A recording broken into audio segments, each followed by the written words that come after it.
अस्सलाम वालेकुम, welcome to my YouTube channel the डिशन। उम्मीद है आप सब लोग खैरियत से होंगे जी। तो आज मैं जो बना रही हूँ वो है गर्मियों की स्पेशल सौगात आइसक्रीम।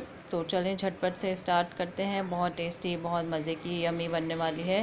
तो चलें स्टार्ट करते हैं। बिस्मिल्लाहिर्रहमानिर्रहीम। सबसे पहले मैंने दूध ले लिया है 1 लीटर, और ये सूखा दूध है मेरे पास। ड्राई मिल्क आधा कप, आधा प्याली या आधा कप वो डालेंगे इसमें 1 लीटर में। और ये कॉर्नफ्लोर है, उसको पका लेंगे थोड़ा सा। और ये कॉर्नफ्लोर है मेरे पास 3 खाने के चम्मच। आधा प्याली दूध में, ठंडा दूध है, उसमें ये मैं डाल के अच्छी तरह से मिक्स कर लूँगी। और इसको फिर बॉयल जो दूध है ड्राई मिल्क के साथ जो हम पका रहे हैं उसमें डाल देंगे।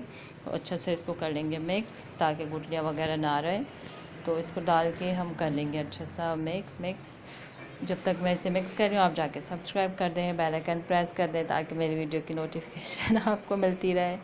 तो उसे मैंने पका लिया, साइड पे कर देंगे। अब मैं कैरमल बनाने के लिए एक पैन लिया नॉन स्टिक, उसमें चीनी डाल दी है आधा कप। और आधा कप में आएंगे 6 से 7 से 8 चम्मच चीनी के। और उसको कैरमल बनाने के बाद हल्की आंच पे फिर मैं इसमें डाल दूँगी पानी आधी प्याली। और इसको कर लेंगे मिक्स। एकदम ये थिक हो जाएगा, गाढ़ा हो जाएगा, फिर एकदम से ये लिक्विड हो जाएगा पानी डालने के बाद। तो आप घबराइएगा नहीं, थोड़ा सा इसको हिलाएंगे तो वापस ये लिक्विड में हो जाएगा, ठीक है, कन्वर्ट हो जाएगा।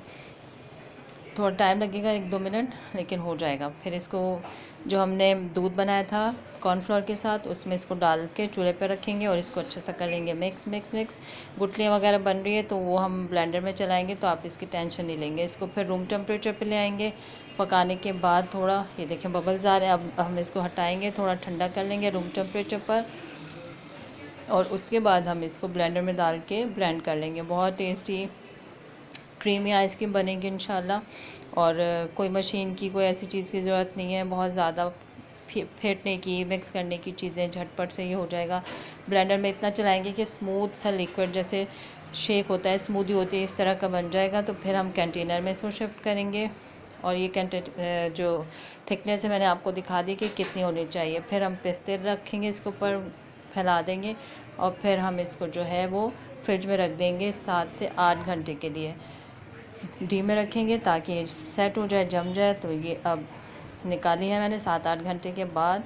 और ये आप देख सकते हैं, मैं अभी आपको कट करके दिखाती हूँ। माशाल्लाह बिल्कुल आइसक्रीम, और वही टेक्सचर, वही टेस्ट, वही सब कुछ। आप ज़रूर ट्राई करें और दुआ में याद रखिएगा। टेक केयर एंड अल्लाह हाफिज़।